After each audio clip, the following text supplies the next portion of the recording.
Hello friends, मैं विनय कुमार आप लोगों का स्वागत करता हूं अपने इस यूट्यूब चैनल फिजिक्स सेंटर पे। जैसा कि मैंने आप लोग को अपने इंट्रो वीडियो में बताया था कि मैं आप लोग को इस चैनल के माध्यम से फिजिक्स के कॉन्सेप्ट को इजी से इजी वे में क्लियर करूंगा। तो इसलिए आज से हम लोग अपने क्लास को स्टार्ट करते हैं।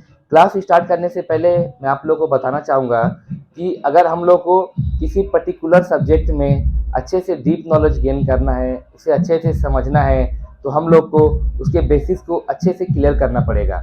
इसलिए क्योंकि अगर हम लोग का स्ट्रॉन्ग नहीं रहेगा तो हम लोग को उस सब्जेक्ट को एक्सप्लोर करने में काफ़ी परेशानी आएंगी और हम लोग अच्छे से उसके कॉन्सेप्ट को क्लियर नहीं कर पाएंगे।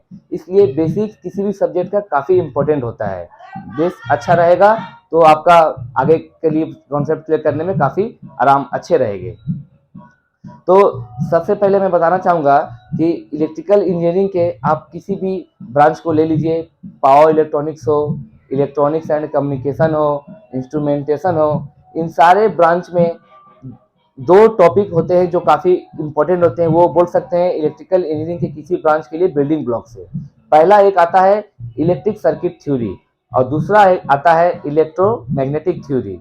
तो इसलिए ये दो इलेक्ट्रिक सर्किट थ्योरी और इलेक्ट्रोमैग्नेटिक थ्योरी जो है दोनों काफ़ी इंपॉर्टेंट है। तो आज हम लोग इलेक्ट्रिक सर्किट थ्योरी से स्टार्ट करेंगे अपने क्लास को। तो इलेक्ट्रिक सर्किट थ्योरी बताने से पहले मैं आप लोग को बताना चाहूँगा कि इलेक्ट्रिक सर्किट क्या होता है और उससे रिलेटेड क्या क्या बेसिक टर्म्स है जिससे हम लोग को जानना चाहिए बढ़िया से।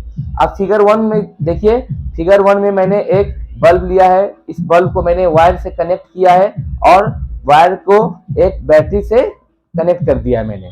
जैसे ही मैंने बैटरी से कनेक्ट किया उसमें वायर में करंट फ्लो हुआ और बल्ब हम लोग का ग्लो कर गया। ठीक है, तो इलेक्ट्रिक सर्किट का डिफिनेशन हुआ हम लोग का कि डिफरेंट इलेक्ट्रिकल एलिमेंट का इंटरकनेक्शन करके हम लोग इलेक्ट्रिक सर्किट तैयार करते हैं। ठीक है, interconnection of different electrical elements, इसे हम लोग क्या कहेंगे, इलेक्ट्रिक सर्किट कहेंगे।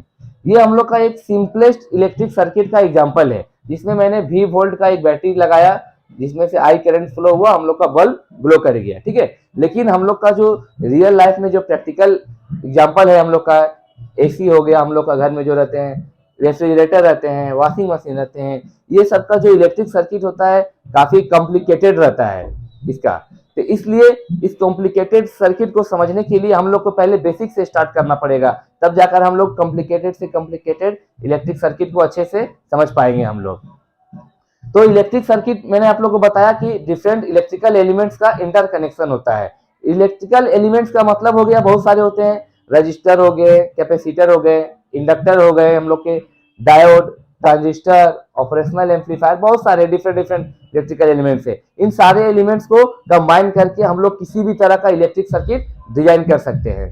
ठीक है, तो इलेक्ट्रिक सर्किट में मैंने आप लोगों को बताया कि वोल्टेज V है और करंट I है। तो अब करंट क्या होता है और वोल्टेज क्या होता है ये आप लोग को मैं बताना चाहता हूँ। तो इससे पहले आप लोग को जानना जरूरी है कि कोई भी एटम जो होता है, हम लोग का कोई भी मटेरियल का जो एटम होता है वो 3 स्मॉल पार्टिकल से, बेसिक पार्टिकल से मिलकर बने रहते हैं। पहला होता है इलेक्ट्रॉन जिसपे नेगेटिव चार्ज रहता है, दूसरा होता है प्रोटॉन जिसपे पॉजिटिव चार्ज रहता है, और तीसरा होता है न्यूट्रॉन, इस पे कोई चार्ज नहीं होता, ये न्यूट्रल होता है, ये न्यूट्रल होता है न्यूट्रॉन हम लोग का। प्रोटॉन पे पॉजिटिव चार्ज और इलेक्ट्रॉन पे नेगेटिव चार्ज रहता है हम लोग का। ये चीज माइंड में याद रखिएगा आप लोग। तो जैसा कि मैं एक ड्राइंग किया हो फिगर 2 में, आप देखिए, कंसीडर कीजिए फिगर 2 को आप लोग। मैंने एक वायर लिया है, एक कंडक्टर बोल सकते हैं वायर को, सिंपल सा एकदम लैंग्वेज में कंडक्टर या वायर जो बोलिए आप लोग। आप लोग को पता है कि इलेक्ट्रॉन नेगेटिव चार्ज होता है। ठीक है, इलेक्ट्रॉन हम लोग का नेगेटिव चार्ज होता है। तो इस कंडक्टर में भी जैसे ही हम लोग ने वायर कनेक्ट करके एक बैटरी लगाया V वोल्ट का, तो हम लोग का इलेक्ट्रॉन क्या हुआ, मूवमेंट करना स्टार्ट कर देता है। जैसे ही हम लोग किसी कंडक्टर में बैटरी पावर सोर्स लगाते हैं हम लोग, तो हम लोग का जो कंडक्टर का या मेटल का इलेक्ट्रॉन होता है वो हम लोग का मूव करना स्टार्ट कर देता है हम लोग का। तो इलेक्ट्रॉन मूव करना स्टार्ट करता है, मान लीजिए अगर इस डायरेक्शन में इलेक्ट्रॉन मूव करना स्टार्ट होता है। जैसे ही इलेक्ट्रॉन मूव करना स्टार्ट करता है, हम लोग का करंट, वायर के थ्रू करंट फ्लो करना स्टार्ट कर देता है। तो इसलिए इलेक्ट्रिक करंट क्या है, कि कैसे जनरेट किया जाता है, तो जब इलेक्ट्रॉन का फ्लो होता है, मोशन होता है, इलेक्ट्रॉन जब मोशन में आता है तब हम लोग का इलेक्ट्रिक करंट जनरेट होता है कंडक्टर में। मान लीजिए एग्जाम्पल के लिए आप लोग का वायर एक कंडक्टर है, तो वायर क्या खुला रहेगा इस तरह से, तो उसमें क्या करंट फ्लो होगा? नहीं होता है, नहीं होता है, ठीक है। तो इसके लिए हम लोग को एक पावर सोर्स देंगे, जब कनेक्ट करेंगे हम लोग वायर के थ्रू में, तभी वो इलेक्ट्रॉन क्या होता है? मूवमेंट करना स्टार्ट करता है। जब इलेक्ट्रॉन मूवमेंट करना स्टार्ट होगा तो साइमल्टेनियसली साथ साथ क्या होगा? इलेक्ट्रिक करंट हम लोग का जनरेट होता है, जो इलेक्ट्रॉन के अपोजिट डायरेक्शन में फ्लो करता है। ये एक इंपॉर्टेंट पॉइंट है नोट करने के लिए कि हम लोग का जो करंट का जो डायरेक्शन होता है वो इलेक्ट्रॉन के फ्लो के डिफरेंट डायरेक्शन में होता है, अपोजिट में बोल सकते हैं, एकदम अपोजिट। अगर हम लोग का इलेक्ट्रॉन इस डायरेक्शन में मूव कर रहा है तो करंट हम लोग का इस डायरेक्शन में मूव करेगा, हम लोग का एकदम अपोजिट डायरेक्शन में एकदम मूव करेगा हम लोग का करंट इलेक्ट्रॉन के। ये हो गया करंट के बारे में। हम लोग का करंट का जो एसआई यूनिट हम लोग यूज करते हैं वो एम्पियर, एम्पियर, जिसको शॉर्ट में हम लोग कैपिटल ए से डिनोट करेंगे। करंट का एसआई यूनिट क्या हो जाता है हम लोग का?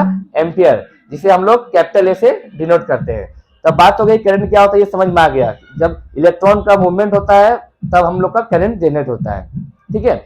अब देखिए मैं एक चीज आप लोगों को बताना चाहता हूं कि कोई भी एक, मान लीजिए कोई एक पार्टिकल, कोई भी एक सामान रखा हुआ है, उसको एक जगह से दूसरे जगह पे मूव कराने के लिए हम लोग को कुछ वर्क करना पड़ेगा या कुछ फोर्स लगाना पड़ेगा, एनर्जी चाहिए हम लोग को, तभी वो मूव करेगा, अपने आप नहीं होता है। तो सेम केस हम लोग का कंडक्टर में क्या होता है? इलेक्ट्रॉन अपने आप फ्लो नहीं होता है, ठीक है। इलेक्ट्रॉन का फ्लो खुद ब खुद नहीं होता, अपने आप से वो फ्लो नहीं कर सकता इलेक्ट्रॉन। क्या करते हैं हम लोग? उसमें हम लोग एक पावर सोर्स देते हैं, ठीक है, या बैटरी लगाते हैं, जो समझिए उसको आप लोग। तो इलेक्ट्रॉन का एक पर्टिकुलर डायरेक्शन में मूव कराने के लिए हम लोग को कुछ वर्क करना पड़ेगा, कुछ फोर्स लगाना पड़ेगा, तब जाकर हम लोग का इलेक्ट्रॉन मूव करेगा। तो उसी फोर्स को हम लोग बोलते हैं इलेक्ट्रोमोटिव फोर्स। उस फोर्स को हम लोग क्या बोलेंगे? Electromotive force, electromotive force. इसको हम लोग शॉर्टकट में ईएमएफ भी बोलते हैं। तो इलेक्ट्रॉन को एक पर्टिकुलर डायरेक्शन में मूव कराने के लिए हम लोग को एक वर्क करना पड़ता है, एक पर्टिकुलर अमाउंट में फोर्स देना पड़ता है, तब जाके हम लोग का इलेक्ट्रॉन मूव करता है। तो उस फोर्स को हम लोग बोलते हैं इलेक्ट्रोमोटिव फोर्स बोलते हैं हम लोग, या इसे हम लोग सिंपल भाषा में वोल्टेज भी बोलते हैं। इसे हम लोग क्या बोलते हैं? वोल्टेज बोलते हैं। तो किसी कंडक्टर में इलेक्ट्रॉन को मूव कराने के लिए एक पर्टिकुलर डायरेक्शन में जो फोर्स बोली या वर्क करना पड़ता है, पर्टिकुलर अमाउंट में फोर्स देना पड़ता है हम लोग को, जिसके वजह से हम लोग का इलेक्ट्रॉन मूव होता है। तो उसी फोर्स को हम लोग बोलते हैं electromotive force.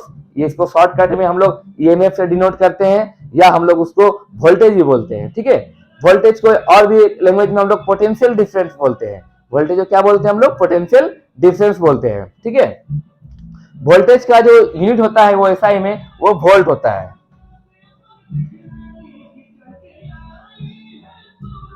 Volt SI unit में क्या होता है? वोल्ट। इसको हम लोग कैपिटल V से डिनोट करते हैं हम लोग। ये हम लोग का हो गया करंट और वोल्टेज, ठीक है। करंट क्या हुआ? इलेक्ट्रॉन का जब फ्लो होता है, स्टार्ट होता है, तब हम लोग का करंट जनरेट होता है, ठीक है।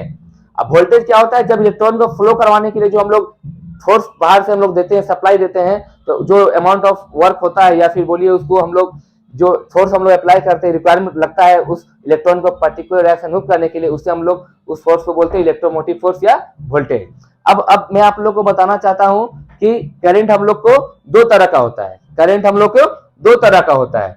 एक होता है हम लोग का डीसी डायरेक्ट करंट भी जिसको बोलते हैं, और एक होता है हम लोग का एसी जिसको हम लोग अल्टरनेटिव करंट बोलते हैं। डीसी और एसी करंट हम लोग के दो तरह के होता है। डीसी का एग्जांपल समझ लीजिए आप लोग, बैटरी जो हम लोग यूज करते हैं हम लोग किसी भी तरह का, ठीक है, वो हम लोग का होता है DC direct current. Direct current का क्या विशेषता होती है आप लोग को मैं ये बताता हूँ। डायरेक्ट करंट में क्या होता है?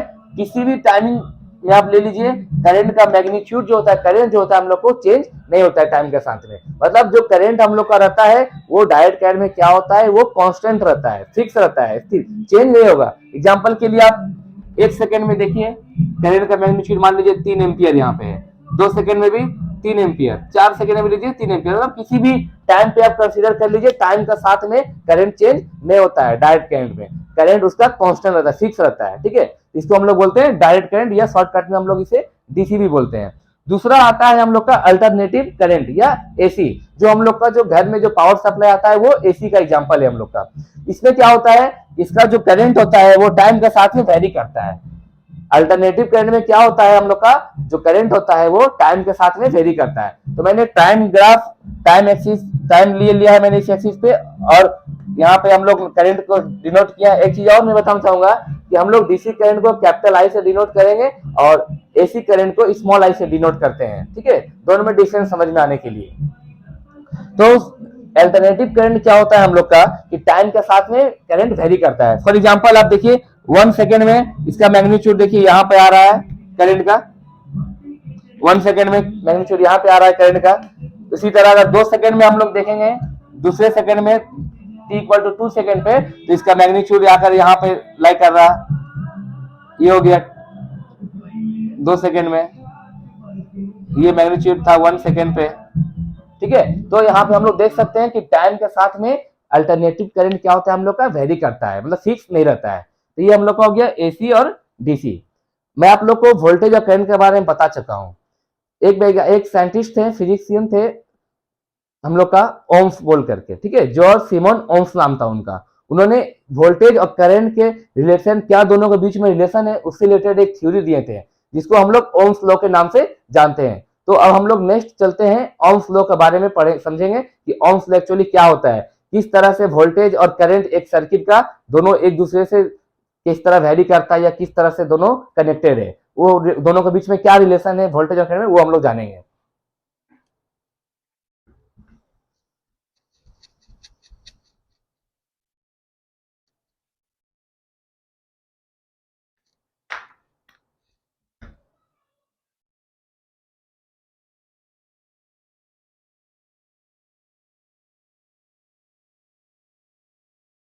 मैं एक सिंपल सा इलेक्ट्रिक सर्किट ड्रॉ कर रहा हूं जिसमें ये एक रेजिस्टेंस मैंने लिया है आर,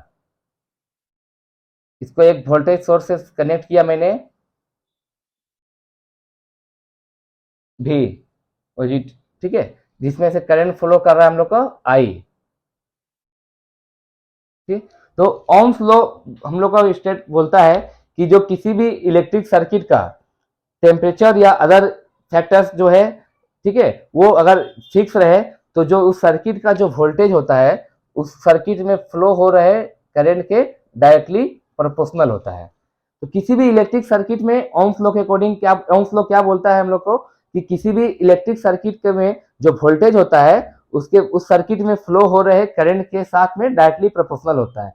डायरेक्टली प्रोपोर्शनल का मतलब क्या हुआ कि हम लोग का अगर करंट वोल्टेज को इंक्रीज करेंगे तो करंट भी इंक्रीज होगा, सर्किट में जो करंट फ्लो हो रहा है वो भी इंक्रीज, मतलब भी को अगर इंक्रीज करेंगे हम लोग तो हम लोग का आई भी इंक्रीज करेगा, ठीक है। अगर भी को डिक्रीज करेंगे तो आई भी हम लोग का डिक्रीज करेगा। डायरेक्टली प्रोपोर्शनल का मतलब यही होता है, ठीक है।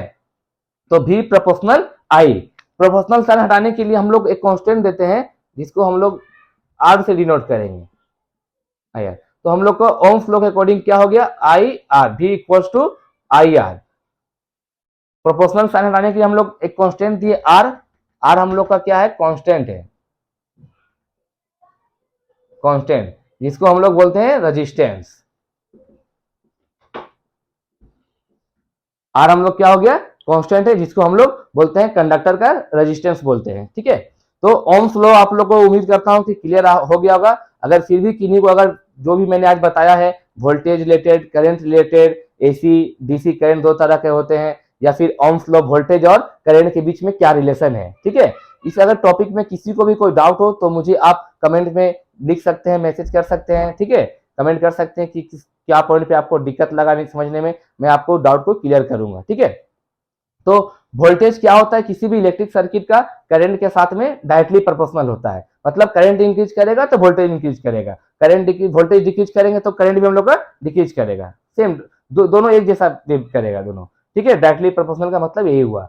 एक इक्वेशन में हम लोग आर एक कांस्टेंट यूज किए, कांस्टेंट ऑफ प्रोपोर्शनलिटी बोलते हैं जिसको, उसको हम लोग बोलते हैं उस कंडक्टर का रेजिस्टेंस बोलते हैं, हम लोग क्या बोलते हैं, हम लोग रेजिस्टेंस बोलते हैं, जिसको हम लोग आर से डिनोट करते हैं। तो हम लोग का जो नेक्स्ट टॉपिक रहेगा वो रेजिस्टेंस रहेगा, जो मैं आप लोग को कल के क्लास में बताऊंगा। कल जो वीडियो अपलोड करूंगा मैं उसमें मैं आप लोग को रेजिस्टेंस और आगे भी सर्किट एलिमेंट्स उसके बारे में डिटेल में और मैं आप लोग को बताऊंगा, ठीक है।